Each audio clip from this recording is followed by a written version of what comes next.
the first thing many of you think of. Many have the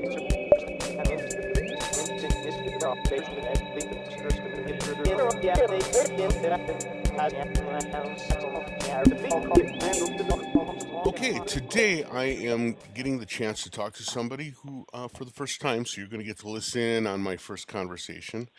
This artist is named Leanna Primiani. She was introduced to me by Clifton Cameron, someone who's I bump into him at trade shows all the time. He always wrangles me and shows me the cool gear. And he wrote me a note and basically said, "Hey, look, this is the real thing. Spend some time talking to her. It's important." I did a little background research and I realized this is a person I need to talk to. So, with that, I will introduce you to Leanna Primiani. Hey, Leanna, how are you? I'm terrific. Thanks so much for having me. Thanks so much for taking the time to be part of this. I am so curious about how you will explain your work because I looked at your site and looked at some of your background information, and it kind of seems like you do everything. So, why don't we have you define yourself to the listener? Oh, that's interesting. I feel like I don't. I feel like I have a teeny tiny little niche. So that's interesting that you think I do everything. Right now, I think my musical voice has developed into a combination of orchestral and electronic. I'm a classically trained composer and conductor. I was a conductor first. I've been to conservatories, and I have 2 master's degree, and I have a DMA from USC. And my music has been played, chamber music and orchestral music all over. And I've conducted, the National Symphony, and I've held positions as a music director with both opera and ballet companies all over the U.S. So I've had that total hardcore classical background. And it was interesting for me because, especially as I was working, I was always very interested in new music. And if your listeners aren't familiar with that, living composers, but somebody, my mother used to describe it as, kitten on the keys kind of stuff, which I love.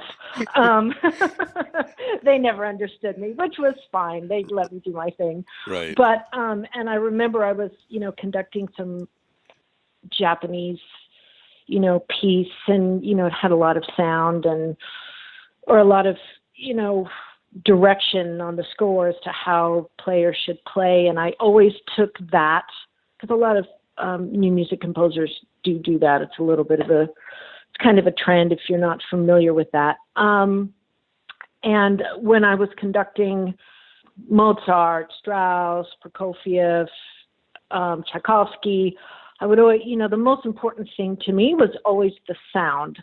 The string sound, like you just can't sit there and just play. Like it's got to be something else. You've got to change the vibrato. You've got to put that note on a different string, put the bow in a different place, move the bow faster, move the bow slower, start at the tip of the bow, start at the, and move that.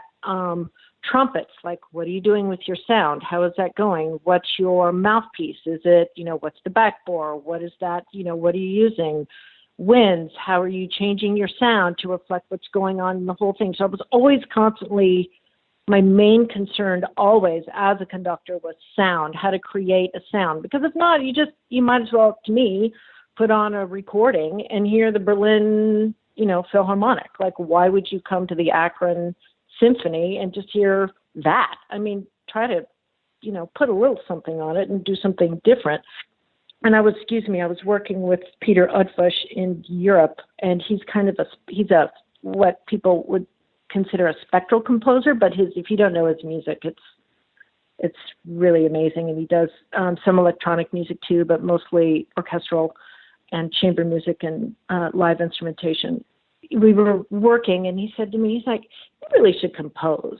I'm like, I can't compose. What are you talking about? He's like, "Leanna, all you do is think about sound. Like, what are you doing? Like, go write it if you don't like what's happening." And I thought, oh, okay. So, that's kind of how I came to it. And I've always been interested in electronics. And I worked at the CC Mix in Paris at Xenakis' studio on a U-Pick. That was my first introduction. And then since then, Kima. which is a really cool thing. And that's how Cameron and I met. He actually bought my old Kima. I see. And, yeah, and that, that stuff is, it's interesting. It's really cool and it sounds great, but when if you're on any kind of a time crunch or you have to do something, live, and I don't know, I always found it, I was always, kind of fighting it. So I had to look for things that really worked for me and in my studio and with my voice and with kind of live instruments that was very reliable. And when you went somewhere that people would be performing your music, it's not a fight with the stage manager as to your gear and what's going on, and just try to simplify everything. So Sure. kind of moved now to soft synths, and I have some modular, which we can certainly talk about because that's such a fabulous black hole. It's so much fun. But but for me, the combination of those things and how to use it and how to create that sound with those kind of traditional orchestral instruments. For me, that's the most important thing, and that's where my focus is now, and that's where my work is headed. Yeah, well, Going from the orchestral world into electronics. right. Well, it's interesting. I saw you do a video. I think it was on Facebook, and I think it was sort of like sort of like my release has just dropped video, right? But it's you sitting. One has to. Yeah, it's you sitting in front of your sort of like studio work environment, which is really unique. Yes. Because like to your left and right are computer monitors. In the center is a little stand with a score, and then off to the side is a modular system. And I was like, if that isn't like the perfect metaphor for modern composers' workspace, I don't know what would be. Right, and then you didn't see all my slaves in the on the side. Yeah, when I compose, no matter what it is, I put pencil to paper every day. That's always in front of me, just because that's how I learned. That was my background. I don't know if it's a crutch, and it doesn't matter what it is, but that's always in front of me, kind of making my notes and doing my thing. Well, I think it's interesting that you came to composition from conducting, although when you explain sort of like what your experience was conducting, it makes a lot of sense because you felt like it was already your integral job to help shape the sound. So why not also help choose the notes, right? That actually makes a lot of sense. Right. And even more so, which I find the most important thing, and, you can certainly tell me what you think. It's always been the most important thing for me for a composer of any genre. It doesn't matter if you're writing a song or, you're on your buchla or whatever it is, that you use your time wisely. And what do I mean by that? Artists have a physical frame. That is where they work. You can't take the paint on the floor to the museum to hang, or you can't sell it, right? It has to be on the canvas. So, our canvas as composers and creators of sound is time. And how does one use that time so it has shape, it has movement, it doesn't just sit there and kind of meander. Like for me, it's about, moving that forward and using my time that actually architecturally makes sense. Because I can't tell you how many concerts I've been in.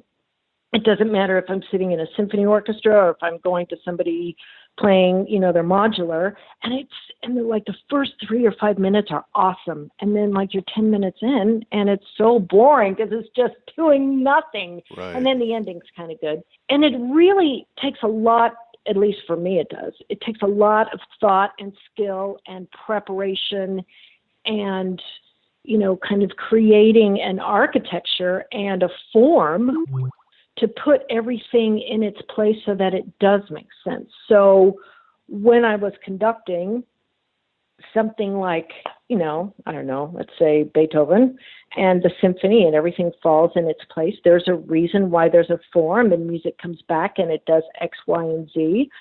And then once I started writing, and then I had on my composer hat, and then I started conducting again, it's like everything became 3D. Like it made more sense. I was like, oh, I get it.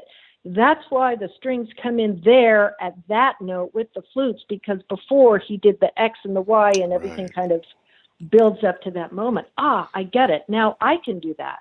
But what's that form? So then you create your own form, or however one does it. I've created my own form for this, but all of that, to me, it's about the sound and the development of the sound and how that sound moves through time in a satisfactory way. That's, for me, that's the most important thing in my music. So going back to your work as a conductor and your background as conductor, I have to admit that for me, the whole world of conductors is like a black box. I have no idea how you become a conductor. I have no idea what that looks like as a gig, nor do I have an idea of where it fits into the spectrum of like feeling like art making, right? Right. And so I thought if I get you on the horn, I want to ask you to sort of like help me work my way through that. For yourself, how does that end up coming? How did you become a conductor? What was sort of like the approach through like your personal journey plus your schooling, and how do you get like, it's even impossible to imagine how you get like a first gig as a conductor, because it seems like that's like saying, my I'm an first astronaut. job, my first job is going to be a senator, right, or something like that, Right. right? It seems like too huge of a jump for like a first gig. So I'm curious, how does that even happen? Well, it happens carefully and excruciatingly, and it's very difficult, and I'm not going to lie about it. And also, being a woman is not easy. So there was that on top of it. But, look, if you want to do anything, you can do it. But I came from a performance background. So not a creative, like I'm going to go in and I'm going to create music and I'm going to write a song and my buddies are going to play it in my band. I just came from, I studied piano and I played the flute and I played in orchestras and chamber ensembles and things like that. So when I did that, all I did was interpret. I sat, I had a piece of music in front of me my whole life. So being a conductor or helping lead a group if it was too big, and being the one that dictated the pace and the shape and how somebody comes in and really putting your own stamp on it, it was just kind of almost a natural extension from performance of your own piano piece, right? Because you can interpret that how you want, and then you have a couple more people and you talk about how that goes, and then, kind of bigger and bigger ensembles. I always knew that I wanted to do that from the time I was very young. My aunt took me to the opera when I was like 8. I grew up in the Central Valley in California, and she would go to San Francisco Opera on Sunday morning. So we'd leave at like 5 a.m. and then we'd have, we'd stop and have breakfast, and we'd have lunch with all of her. She was a spinster, and we'd stop and have lunch with her friends, and they'd have like, a couple of vodka martinis at like 11:30 and be totally smashed, and then take us over to the opera house. I am not lying. Oh, that sounds like opera the fun way, man. Oh yeah. Oh, that's why do you think everyone goes? They just get they get blotto.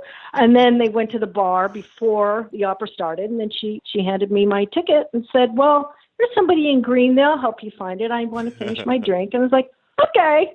You just kind of wandered around, found your seat, and we'd be back at the bar at the at the intermission. Okay. And then we'd drive home. Okay. Well, that was the way they did it, I guess. So that was kind of my musical childhood, growing up. And I thought, well, I don't want to sing because that gal's pretty big. So I'll do what that guy's doing in the pit. That looks really good. He's in charge. Yeah, that's it. And so, I went to music school and studied and, did my thing and just went out and conducted, got assistant conductor positions and with small orchestras, and conducted a lot of youth orchestras, and then, just kind of worked my way up and got bigger things. And there were like small competitions, and, look, it's a slog. I'm not going to lie. And the more I did it, the more I realized that I didn't really care for performing. And it's like, does the world need another Beethoven symphony? Really? I don't know. It just, the allure of it wore off as I started to do it more. And then, when I started conducting ballet and opera, I was in the pit, which was really great. And the music is so, in America, I don't know if people are familiar, but we're so lucky to have that Balanchine tradition instead of that kind of old-fashioned, you go to the ballet and you see like a 2-hour story ballet, right? Like Giselle or right. Nutcracker or whatever. Yeah. But for us as Americans, we've had these, Balanchine ballets where we've seen Petrushka, we see all those Stravinsky ballets, we've seen Agon and all of that. And then all these, that kind of opened the door to all this incredible music with dance that is not so classical and traditional. Mm-hmm. And they're sweet. So when you go to the ballet, you see like, 3 or 4 different ballets from 3 or 4 different composers, pieces, right. Which I found to be, it's so unique. And what's so great about the ballet is that, especially with any modern music or like with Stravinsky, like with Agon, sometimes people find it hard to get their head around it, which I can understand if you're not trained in it. But when you go to the ballet, it's like the melody is on the stage. And when you see it and you hear it, it's like, oh my gosh, I get it. I get it. There it is. It's visual for me. So that's what I always loved about, especially working with ballet. And then of course, opera is just, it's my guilty pleasure. Don't tell anybody. But it's so, it's so much fun. But even then, I just, it's just a slog. Like if you're a ballet conductor, you always do Nutcrackers. And there are fewer and fewer companies that have live orchestras. So there are fewer and fewer of those gigs. And then when you go, it starts like the day after Thanksgiving and you go until like after the new year, and it's 6 shows a week. And, it just becomes like kind of, it's a great piece. Don't get me wrong, but it's a grind. It's a grind. It's a grind, and you're away from your family, and it's just, and then this performance thing came, and I just thought, why are we doing this? Someone's going to turn on a record in a few years anyway, because nobody can afford having an orchestra because it's so expensive. So let's do something else. So I hated being on the road, and so I have it now in my home. I have a great studio that I just built, and just working and writing music, and it's just such a much nicer life for me. That's fantastic. That's what a great story, but also what a great example of like taking, like sort of synthesizing a career or a life out of all this kind of like disparate kind of interests and things that you're drawn into rather than that you plan out ahead of time. And I find those kinds of things really interesting. Now, one of the things I'm curious about then is now as you've been a composer, first of all, one of the things you didn't say about your current work is that but I mentioned it, so I'm trying to help you out here, man. Thank you. And that's so bad. That's why I sit in my hole. You've done a recent release under the name Anacia. Correct, Anacia. Correct. All right, I didn't screw it up too bad. Great. And the release is called 5 Mice. And it was really, it's really a beautiful, beautiful piece. It's available on practically every online environment. Did you do physical release too, or is it all electronic release? I have not. This is my first foray into being a solo artist. Mm-hmm. And I just wanted to do a digital release just so I can concentrate on kind of how that works, because it's a whole new thing for me. Yeah, but it prevents you from having to like set up a card table on your front lawn and sell them to people driving past, right? Right. God, yeah, absolutely. Yeah, and then there's all of, my mother's friends who are like, "Oh, honey, I don't understand how the iTunes link works. I can you help me? I'm like, well, can you send me a copy, honey? I can't get it to work. Okay. So hilarious. I make some copies for friends. But, it's sweet. I'm glad I'm glad they're willing to try it. Right. So Yeah, in listening through the release, it's in a very real way, it is your voice in that when I like go on your site and I kind of review some of the cinematic work that you've done, the work you've done for film and stuff like that, it really kind of ties to that. What for you represents the difference or sort of like the personal leap that you had to take to put together a solo recording, a recording that you were going to say, this is an art piece rather than something that's a score for something else, right? How did you right. what was like the personal movement? Because quite frankly, that's something that I struggle with. I do a lot of work for a lot of things, but I struggle with the idea of saying, well, now this becomes my artwork, right? It Right. seems hard to like either I don't know if that's elevating it as much as just kind of changing its context. No, see, here's the thing. I had on my classical hat because I write orchestral music and chamber music and things like that. Art songs. I don't write songs, but that kind of art, classical, hardcore stuff. And then I have my, cinematic voice. And it's such a struggle to go back and forth for me. And there are things that I love that I get to do when I write for film and TV that I not everything, because you have to, do what the director says, and they hired you to do a job, and, you have to make it sound like what they hired you to do. Right. But, I'd say as I was developing my sound as a composer, there were things that I gravitated to that I really loved to do. And it's so funny because the two camps, which I find very odd, are so different, and I don't know if they don't like each other, they don't talk to each other, or they talk down to each other. So if I'm talking to my composer friends and, my composer mentors, it's like, oh my God, you do electronic music. Oh, you're not a serious composer, blah, blah, blah, blah. And then you talk to the electronic guys, and, oh my God, you're a concert composer. You could never understand electronic, blah, blah, blah. So it's like you can never win, right? Right. So I stopped talking to everybody. So I sit in my hole. But, it was interesting. I was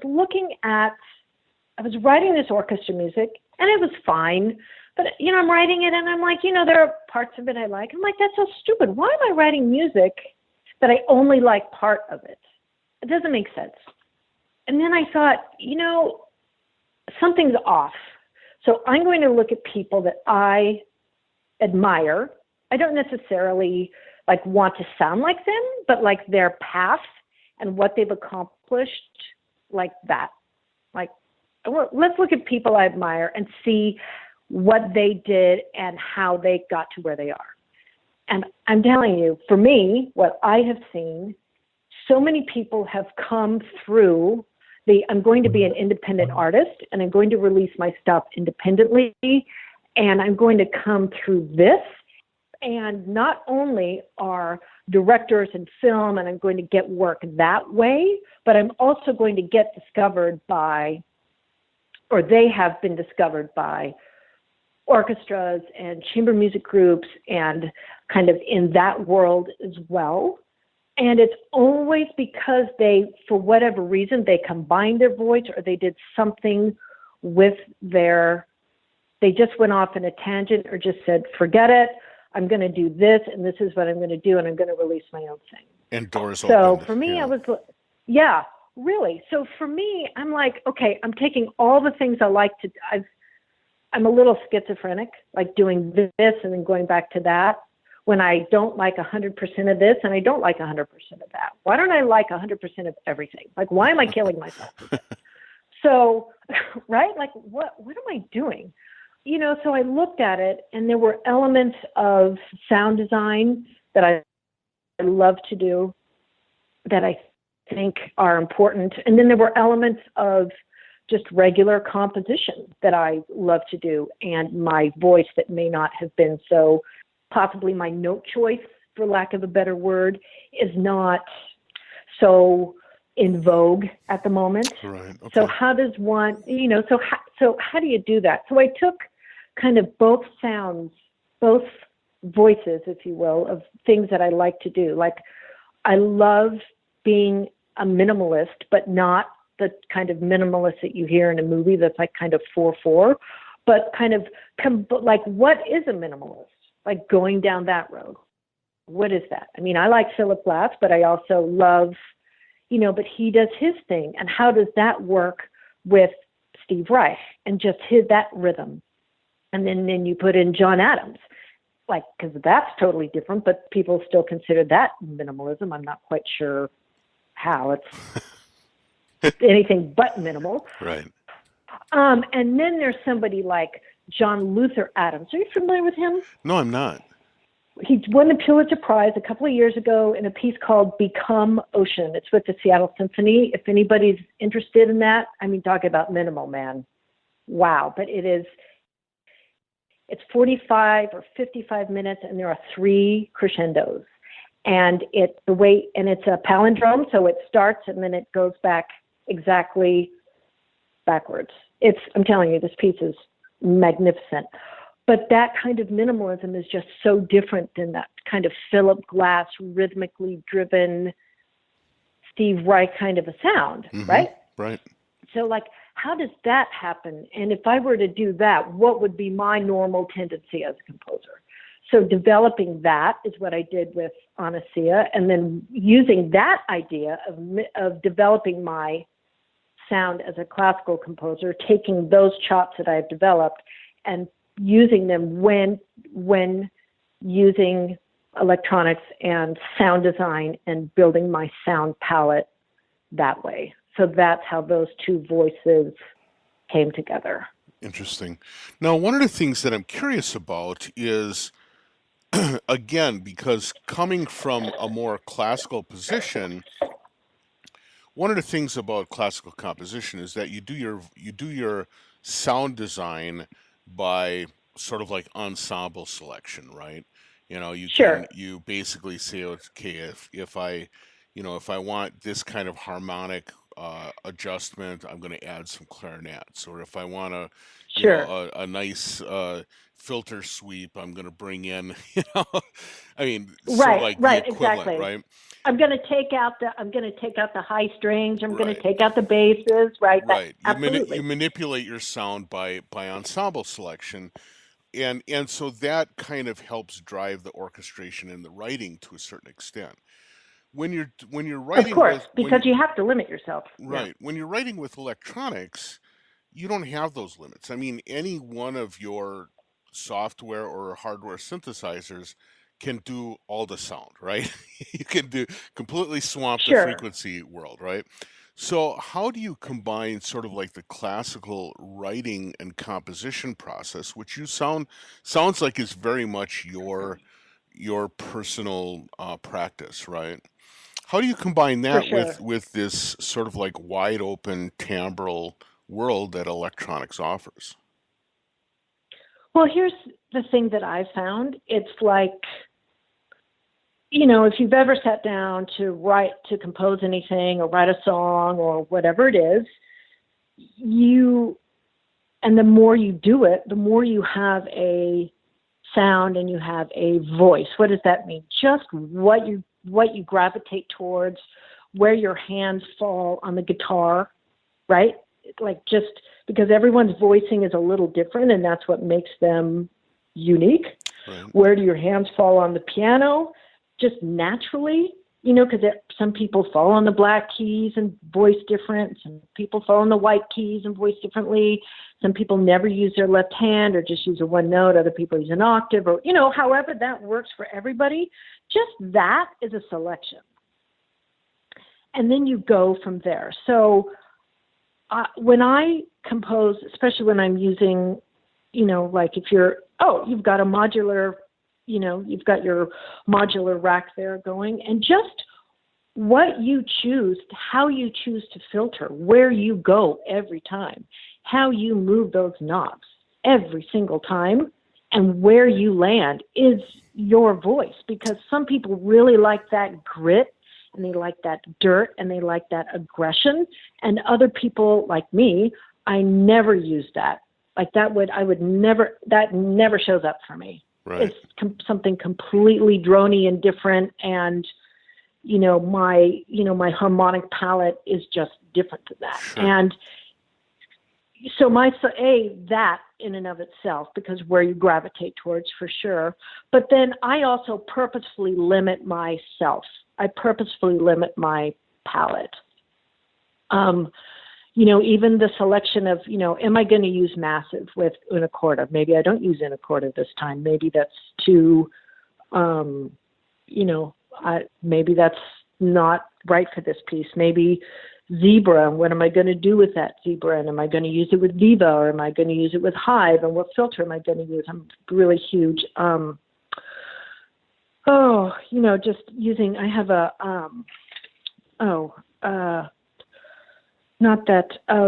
UAD plugins, right. And then I use those Kush, and I'm big Sound Toys. I live in Sound Toys. Oh my God. How do you just using those? But why use all of those? Just limit yourself to one, but really use it. And how is that going to shape? And how does it change the sound? And how does it shape the sound? And then what are you using for your mastering plugin? And just use the one. You know what I mean? You don't have to go crazy. But if you can limit that palette, that seems to really help. Because if you don't, then A, you're never going to get anything done. And B, it's going to sound like a mishmash because Right. you're going to have everything in the kitchen sink in there, and it's not going to make any sense musically. My opinion. This is my opinion. Yeah. Well, I was wondering, though, how you'd approach that, because it does seem like when everything's available, you can spend all your time just with choices and never actually making any music, right? And Exactly. and also so you actually do a lot of your voice selection and instrument selection prior to doing the composition. Is that what you're kind of saying? Yes, I have, I say I would, especially if I'm under the gun, Mm-hmm.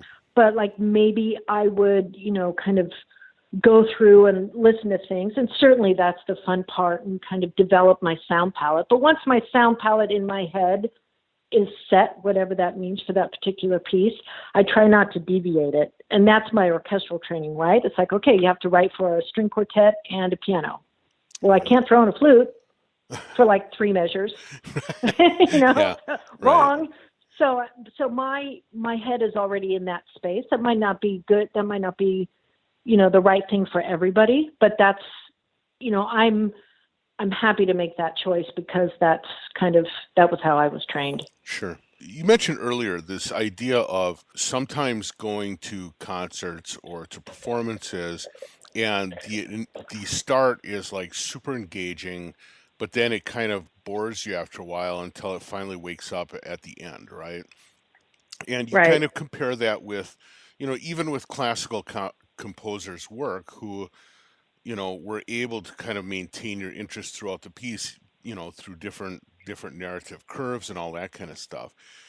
I think a lot of people in the world of electronics spend so much time getting that first sound that they fall in love with it, Yeah. and then never really think about the development of the piece, right?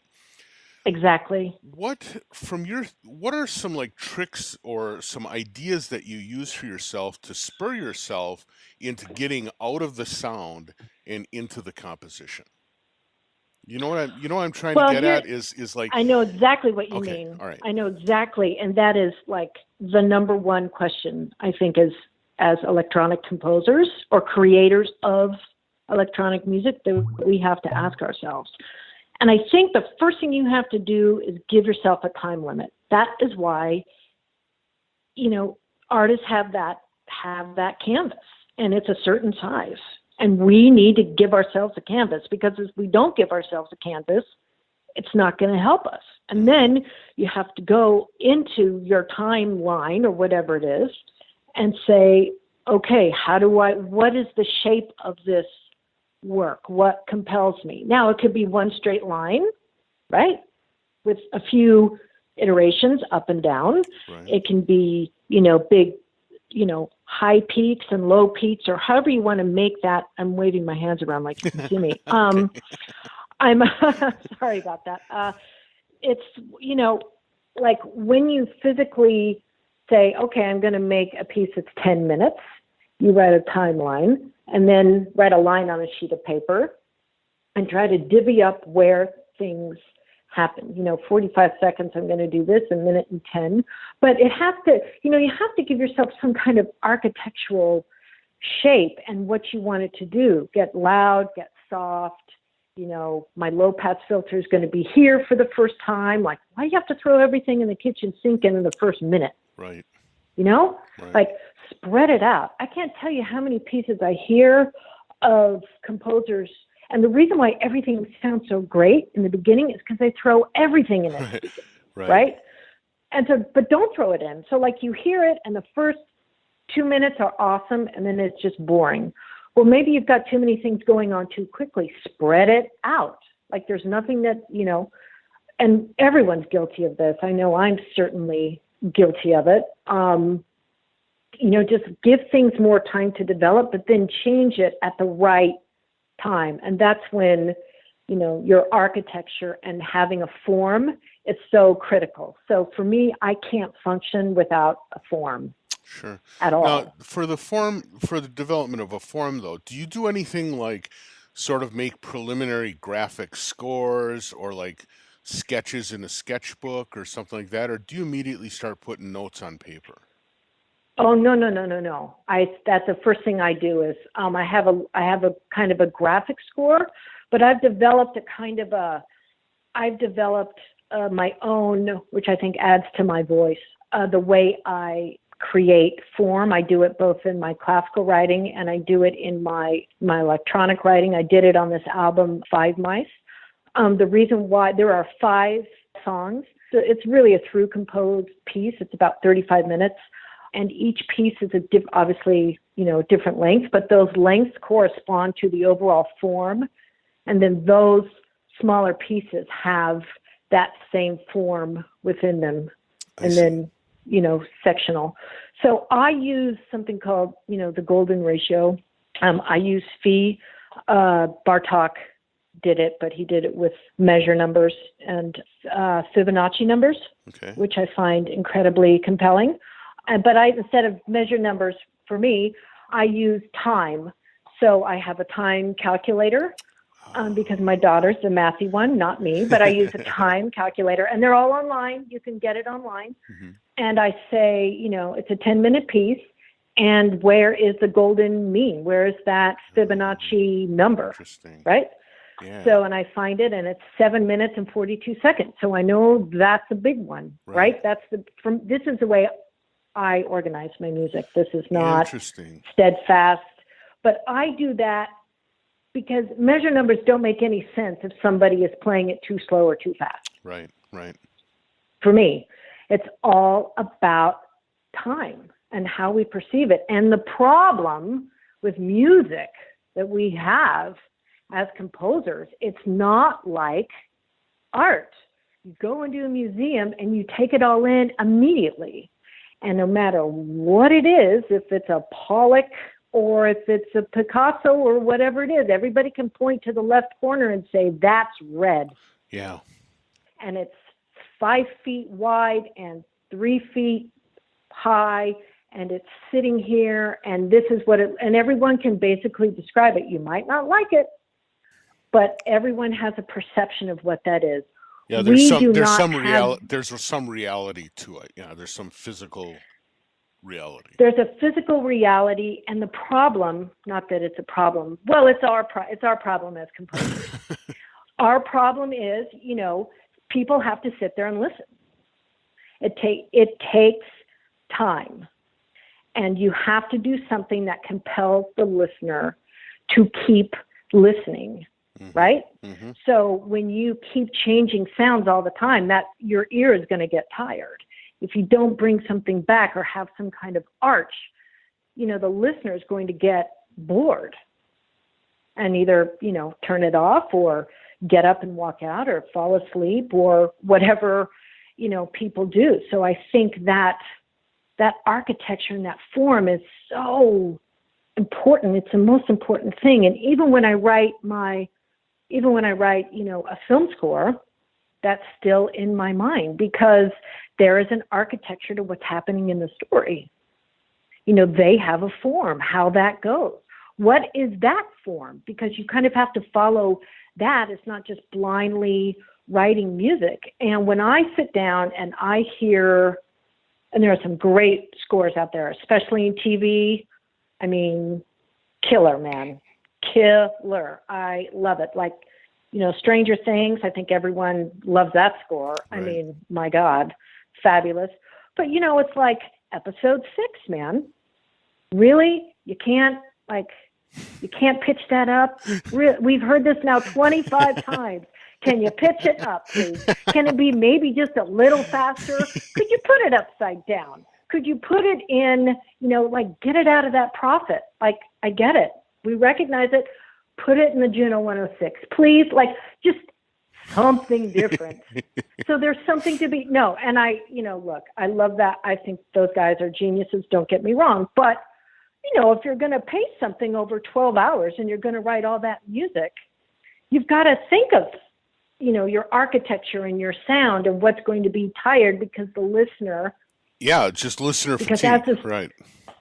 And as the story gets going and the story develops and the characters change, you've got to do that too. So what does that look like?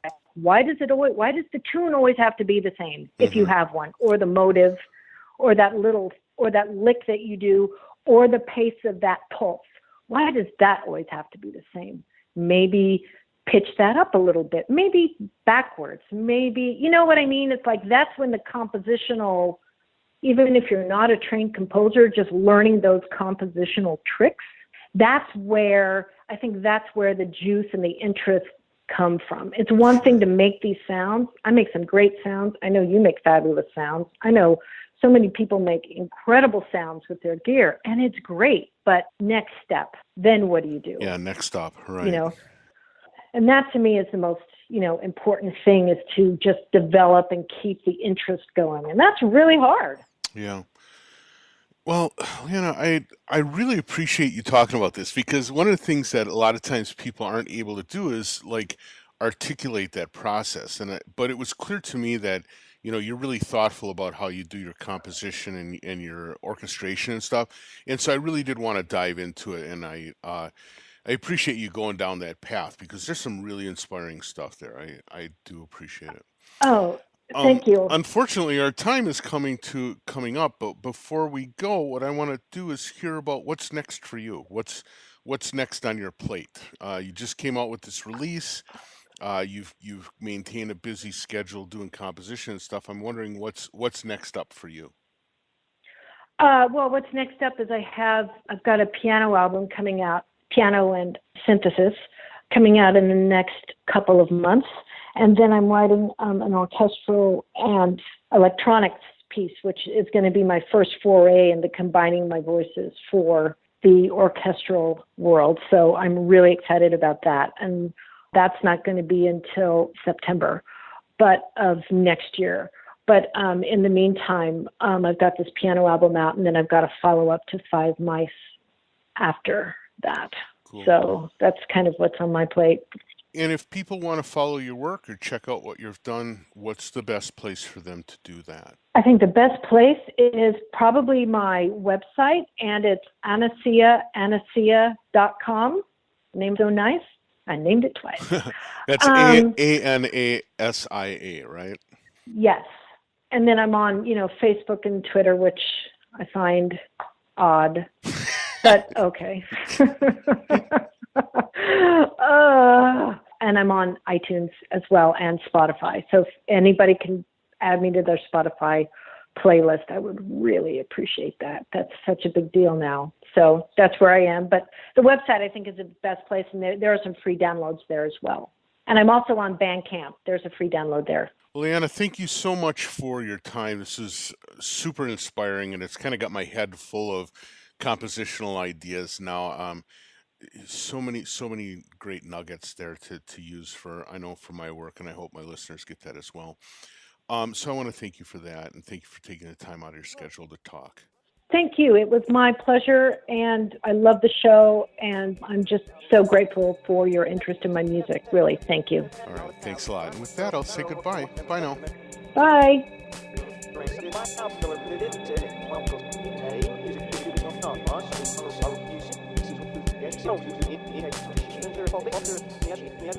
So, wasn't that interesting? I really appreciate Leanne taking the time to talk with us. Really, some interesting insights into how both a composer and composer coming from the world conducting actually thinks about their work. I want to thank you, the listener, for continuing to knock it out of the park in terms of sharing, getting other people involved, and even sending me information. This was a listener contributed pointer to somebody who turned out to be a really fascinating interview. If you get a chance, give Leanna's work a listen. You can find links on the podcast info page.